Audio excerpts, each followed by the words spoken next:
Hello guys, welcome back to my channel Shama's corner. काफ़ी time बाद मैंने एक नया हेयर कट लिया है।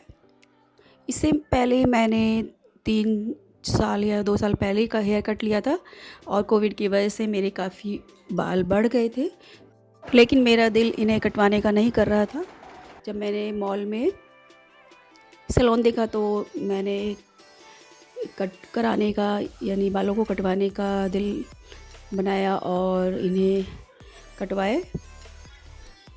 लास्ट तक भी मेरा दिल नहीं कर रहा था, लेकिन फिर सब ने बोला कि हेयर कट ले लो, बाल काफ़ी रफ़ हो रहे हैं और थोड़ा चेंज भी मिल जाएगा, तो मैंने हेयर कट लिया।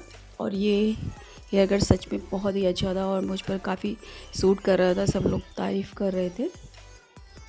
तो अभी आप सोच रहे हैं कोई हेयर कट लेने का, तो आप इसी वीडियो को देखकर डिसाइड कर सकते हैं और ये हेयर कट करा सकते हैं।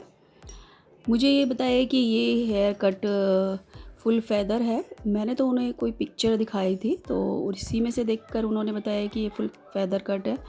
और मैंने उनसे बोला था कि मेरे बाल काफ़ी लंबे हैं और मुझे ज़्यादा छोटे नहीं कराने, तो उन्होंने लंबे बालों में ही हेयर कट दिया है अच्छा सा। तो आपके बाल अगर लंबे हैं तो आप लंबे बालों में भी एक अच्छा हेयर कट ले सकते हैं। वीडियो में आपको मेरे बाल काफ़ी छोटे लग रहे होंगे कि उन्होंने मेरे बाल काफ़ी छोटे किए हैं, लेकिन रियल में मेरे बाल छोटे नहीं हुए हैं, बस थोड़ा सा ही शॉर्ट किया है।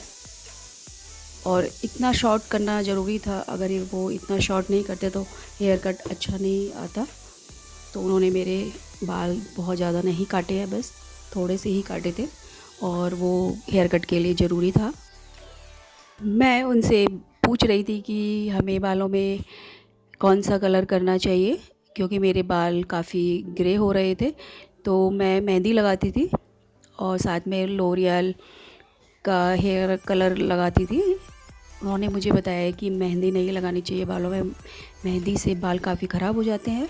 और कई और सैलून में भी मुझे बताया है कि मेहंदी बालों को ख़राब करती है, लेकिन मैंने सुना था कि मेहंदी से बाल काफ़ी अच्छे हो जाते हैं और वाइट बाल है वो छुप जाते हैं। लेकिन हर सैलून में मुझे बताया गया कि मेहंदी बालों के लिए अच्छी नहीं होती है, तो मैं आगे से मेहंदी यूज़ नहीं करूँगी। और मेरा मन ग्लोबल कलर कराने का भी था, तो मैं उनसे इसके प्राइस वगैरह के बारे में बात कर रही थी। देखिए, फाइनली मेरा हेयर कट हो गया है और ये काफ़ी अच्छा लग रहा था। वीडियो में इतना अच्छा नहीं लग रहा है, ये रियल में काफ़ी ज़्यादा अच्छा लग रहा था। हेयर कट कराने के कुछ दिन बाद ही मैंने स्मूथनिंग कराई थी। वैसे मैं काफ़ी टाइम से स्मूथनिंग कराने का सोच रही थी और मेरे बाल काफ़ी रफ़ हो गए थे, तो केराटिन कराने का भी सोच रही थी। मेरी फ्रेंड कराती रहती है और उसने रिसेंटली उसने कराए थे, तो मुझे उसके बाल काफ़ी अच्छे लगे, तो मैंने भी स्मूथनिंग कराने का सोचा। वैसे मैं पार्लर में ग्लोबल कलर कराने के लिए गई थी, लेकिन साथ में मैंने स्मूथनिंग और केराटिन भी कराया। और हाइलाइट्स का भी मेरे को काफ़ी टाइम से करने का दिल कर रहा था, तो मैंने हाइलाइट्स कराए थे। वैसे मैंने उनको हाइलाइट्स कम ही करने को कहा था, लेकिन उन्होंने ज़्यादा कर दिया था। बाद में मैंने उन्हें हाइलाइट्स को कम करने के लिए बोला था, तो उन्होंने बोला कि केराटिन हो चुका है और आप कुछ टाइम इन्हें रखिए, बाद में हम इनको चेंज कर देंगे। तो मैंने हाइलाइट्स वही रखे हैं। स्मूथनिंग मैंने अभी 1 वीक पहले ही करवाई है और स्मूथनिंग में मुझे 2.5 से 3 घंटे लग गए थे। 2.5 से 3 घंटे सैलून में बैठना काफ़ी मुश्किल होता है, तो मैं वहाँ पर बैठकर अपनी वीडियोस की एडिटिंग कर रही थी। स्मूथनिंग के बाद मेरे बाल काफ़ी शाइन कर रहे थे और उन्होंने मुझे 48 घंटे के लिए इन्हें ऐसे ही रखना था, इनको बिल्कुल भी बांधना नहीं था। तो मैं थोड़ा सा इरिटेट हो गई थी कि 2 दिन तक मैंने इनको खुला ही रखा था, और गर्मी का टाइम है तो और भी ज़्यादा इरिटेशन होती है और साथ में किचन में भी काम करना होता है, लेकिन फिर भी हमें इनको खुले ही रखना था। तो फाइनली मेरा जो प्रोसेस है वो पूरा हो गया और मैंने 2 दिन तक इनको बिल्कुल भी खुला नहीं रखा था। इवन उन्होंने मुझे कान के पीछे करने के लिए भी मना कर दिया था। तो कई बार मैं कान के पीछे कर देती थी, फिर मुझे याद आता तो मैंने इनको कान के पीछे से हटा लेती थी। और मेरा बाल है जो बिल्कुल ही स्ट्रेट थे, लेकिन स्मूथनिंग के बाद बालों में कंघी करना थोड़ा मुश्किल हो रहा था। बाल थोड़ा हार्ड हो गए थे और कंघी करने के 1 घंटे बाद ही बाल उलझे उलझे लग रहे थे। देखने में तो वो उलझे लग नहीं रहे थे, लेकिन जब भी उसमें कॉम्ब करती थी तो वो उलझे हुए लग रहे थे। 2 दिन के बाद जब मैं सैलून गई तो सबसे पहले उन्होंने मेरे बालों में हाईलाइट किया था और उसके बाद ग्लोबल किया था और सबसे लास्ट में उन्होंने केराटिन किया था। कलर और स्मूथनिंग कराने से बाल काफ़ी डैमेज हो जाते हैं, इसलिए मैंने केराटिन भी कराया जिससे जो बाल डैमेज हुए हैं वो ठीक हो जाए। हाइलाइट्स उन्होंने अपने आप से ही किया था। मैंने तो उनको 6-8 स्ट्रिप करने के लिए बोला था, लेकिन उन्होंने खुद से ही किया था। मुझे देखने में तो लग रहा था कि ये कम ही कर रहे हैं, लेकिन जब रिज़ल्ट आया तो देखा था कि हाइलाइट्स को कुछ ज़्यादा ही हो गया। तो मुझे थोड़ा-सा अच्छा नहीं लग रहा था बाल, और घर से बाहर भी मैं 2 दिन से नहीं गई थी और सर पे दुपट्टा रखा हुआ था। लेकिन उसके 2 दिन बाद फिर उन्होंने वॉश किया तो उस कलर काफ़ी लाइट हो गया था। ये सब चीज़ें मैंने लाइफ में पहली बार कराई है और इसका रिज़ल्ट फ्यूचर में कैसा आता है वो मैं अपनी वीडियोस में आपको बताती रहूँगी कि इनका मुझे कितना फ़ायदा हुआ है और कितना नुकसान हुआ है। तो आप मेरे चैनल को ज़रूर सब्सक्राइब कीजिएगा, और अगर आप ज़्यादा से ज़्यादा इन्फॉर्मेशन चाहते हैं इनके बारे में तो आप मुझे कमेंट्स कर सकते हैं। देखने में आपको भी लग रहा होगा कि इन्होंने हाइलाइट्स काफ़ी कम किया है, लेकिन जब आप लास्ट में रिज़ल्ट देखेंगे तो आपको भी लगेगा ये देखने में जितना कम लग रहा था उतना कम नहीं है।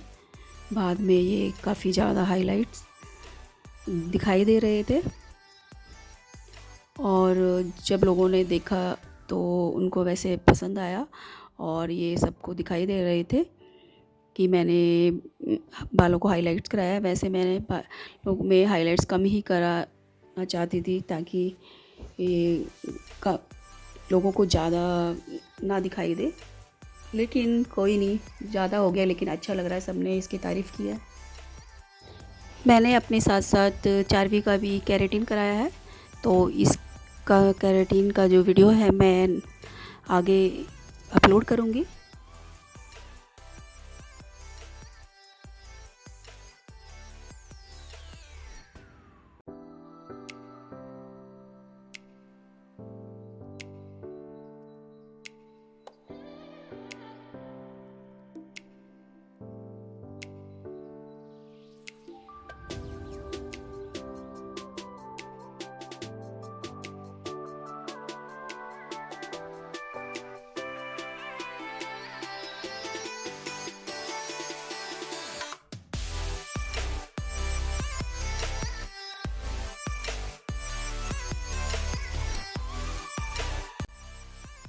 ग्लोबल कलर मैंने अपने बालों का जो नेचुरल कलर है वो ही करवाया था, क्योंकि मैं अपने बालों के कलर को चेंज नहीं करना चाहती थी।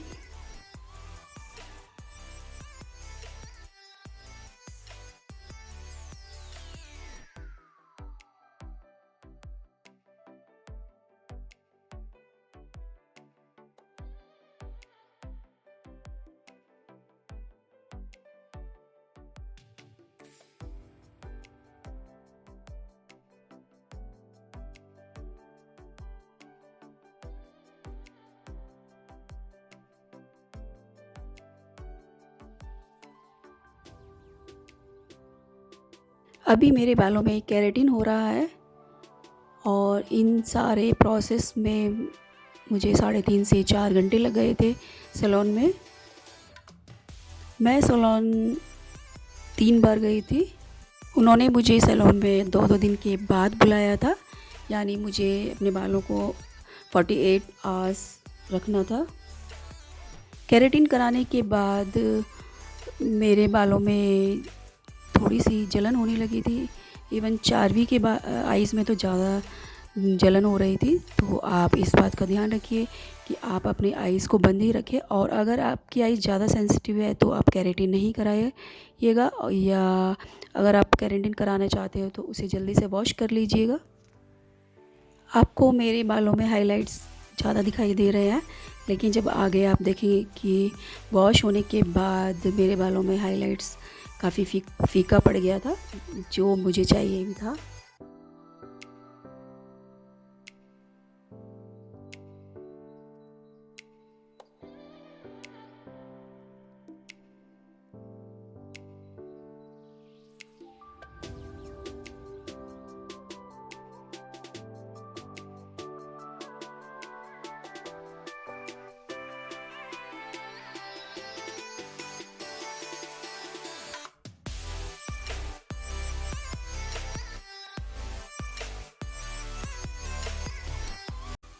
दो दिन के बाद उन्होंने मुझे दोबारा से बुलाया था, और अभी वैसे ज़्यादा काम नहीं करवाना था बालों में, बस उन्होंने मेरे बालों में प्रेसिंग की थी और वॉश किया था, और उसके बाद हेयर ड्रायर किया था।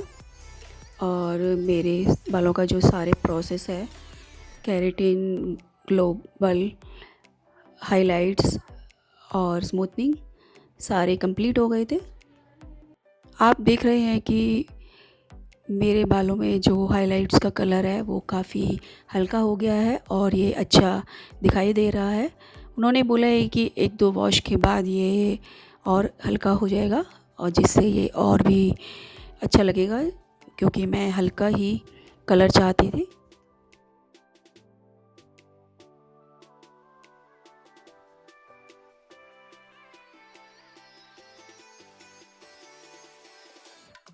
देखिए फाइनली मेरे बालों का लुक कैसा लग रहा है। मुझे तो ये बहुत ही पसंद आया, और लोगों को भी काफ़ी पसंद आया है। मेरे घर में सबको ये काफ़ी पसंद आया है। तो आपको ये कैसा लगा कमेंट्स करके ज़रूर बताइएगा। और इन सारे प्रोसेस के बारे में, ये मेरे लिए अच्छे रहे हैं या इनका क्या नुकसान रहा है, तो आगे की वीडियोज़ में मैं आपको बताऊंगी। तो आप मेरे चैनल के साथ बने रहिएगा। अगर आपने मेरे चैनल को सब्सक्राइब नहीं किया तो प्लीज़ सब्सक्राइब कीजिएगा, और अपने फ्रेंड्स के साथ शेयर कीजिएगा। मैं आपसे अपनी नेक्स्ट वीडियो के साथ मिलूँगी। तब तक के लिए good day friends, bye bye.